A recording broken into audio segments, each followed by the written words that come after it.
Today, we're going to do something a bit different. Start by washing your hand with any hand soap liquid. Give it a good rub and rinse out with warm water. Grab yourself some Himalayan salt. Blend it until it becomes fine grains. I blend a lot and keep it airtight in a Ziploc bag. Pour some in your hand and rub on your skin doing circle motions. Don't rub too hard. Himalayan salt has antimicrobial and anti-inflammatory benefits that can help heal and soothe skin, and also calm irritations and breakouts.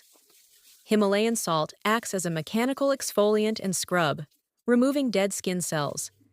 This leaves the skin feeling smoother, softer, and brighter.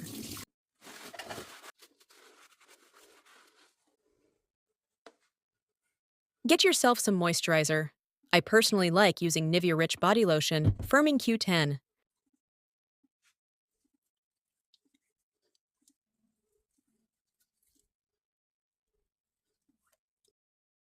Well, that's all, folks. Don't forget to like, share, and subscribe.